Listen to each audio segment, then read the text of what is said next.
Hey there, ho there, welcome back to the show there. Yep, it's Boo Down the Slut, it's bonus episode time, Q&A, old school style, even though the show's only been around for 2 years. I haven't done a Q&A in a while, and here's what I was thinking as we technically begin season 2 of the podcast. The first episode of the season, the last one was called Dreams of Revenge, a cool true story. If you want to check that one out, if you're like me and you struggle sometimes with the urge to get even, I think this would be a satisfying story for you. So yeah, we're in season 2, and I could not keep up with bi-weekly episodes last time. It was just too demanding when you're doing recording and writing like a half an hour story about 3,000 words and mixing and editing and promoting. I've got some other stuff. I have money to make and life to live. That said, I do love doing the show, and I don't think that one episode a month is enough. Wubba-lubba-dub-dub! I'm also being hosted on Libsyn, and because of that, I have a 50 megabyte limit. I'm the cheapie. I'm the cheap guy. I've got the discount package. And so to fit within those boundaries, but still give you some decent quality, what I'm thinking of doing is every 2 weeks doing a Q&A bonus episode, maybe one question that comes from you. You can come on Twitter, Facebook, slide into my DMs, email, what have you. If you have smoke signals, SOS, carrier pigeon, ravens from Game of Thrones, then send me a question, anything you want, personal, creative, philosophical, psychedelic, political, I don't care, shoot it my way. And I'll give you a cool, exclusive 10-minute overview and answer for that question. And then the second episode a month will be a traditional either pre-written story or, structured rant, about 20 minutes long. And that will be our schedule for season 2. So without further ado, on season 2's first Q&A, our question comes from Michael D, or I think it's Michael B. Davis. And he's an old school fan of Broken Saints. And I got this question on Twitter. And the question is, Brooke, what was or is the hardest thing to confront about yourself? Show me what you got. Okay, that's a good question. See, I have not pre-thought this answer. Let's lean into it, shall we? Now, I know in the past I have been hard on myself for, being lazy, like we all are, and laziness is usually driven by fear. Same with procrastination. I'm a master procrastinator. And that's the fear, I think, of not being good enough, of not being perfect, of making a mistake, falling short. And I think laziness ties into that as well. I used to joke with a friend that, my dream of happiness would just be on a beach somewhere warm, a needle in my arm, and a beautiful girl perched atop my chin. An exaggeration, to be sure, and that's not the way I want to go. But that's the lazy man's way. That would be the easy way to live one's life, but you don't improve that way. And I know it.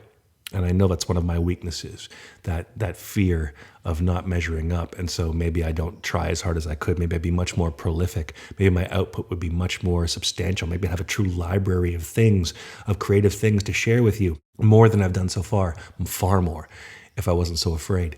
But if I'm being honest, the hardest thing to confront about myself in the past or in the present, if I'm really being true and really being raw, and that's my way, is that maybe, though I can speak on the topic, I'm not so good at intimate relationships.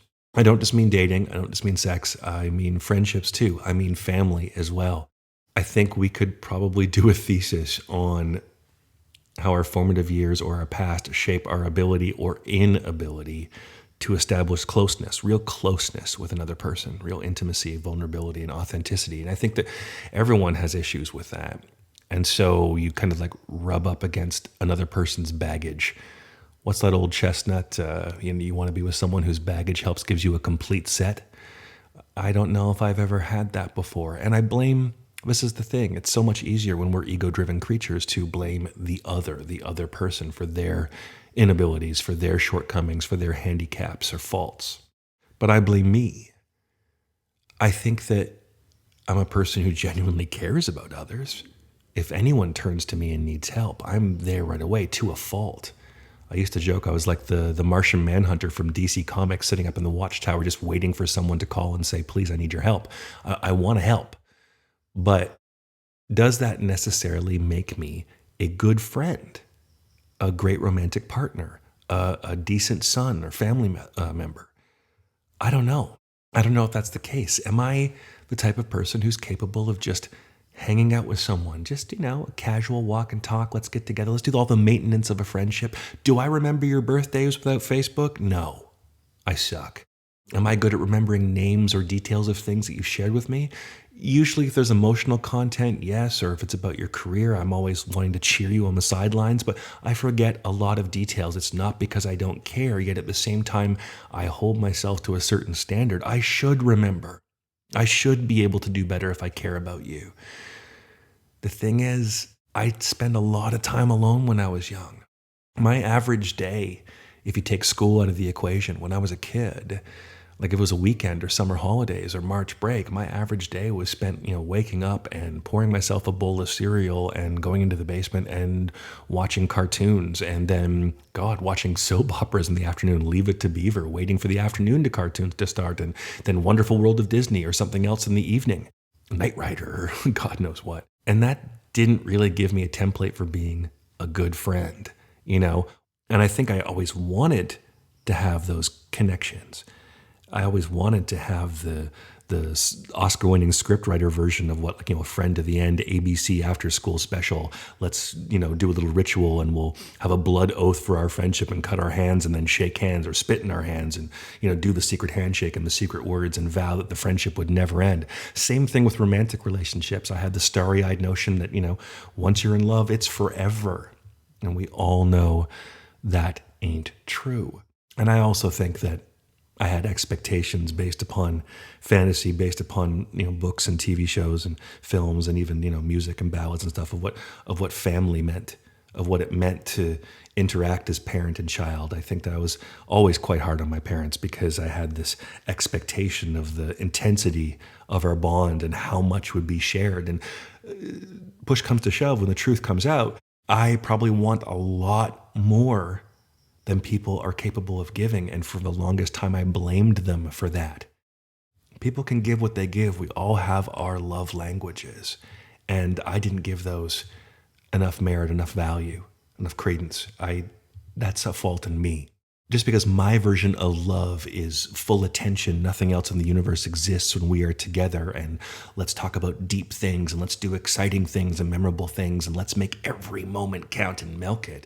That doesn't necessarily mean that you care for me any less. Just because you baked me cookies and I wanted to talk about the nature of reality doesn't mean that my version of friendship or intimate connection is better than yours. And I would say that, Michael, is the hardest thing to confront about myself. I am a loner still. I am pushing 50. I would say I have a few close friends, but even those close friends are mainly over the web.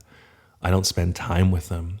I share my sentiments with them. I share my failures and my victories with them, and I welcome theirs, and I cheer for every good thing that happens for them. But do we have an established dynamic of connection on a daily basis that we maintain? Probably not. And who do I blame for that? It's entirely on these two pointy shoulders right here. Nobody exists on purpose. Nobody belongs anywhere. Everybody's gonna die. Come watch TV. So there's your answer.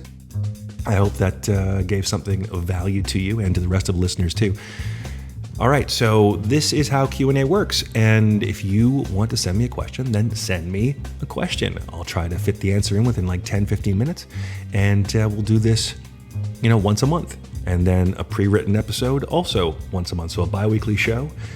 And let's make season 2 fly. As I said, thank you for listening. Please share the show, comment on Apple and on Google Play and on Stitcher and on Facebook too, where I put up video versions of these, and YouTube as well.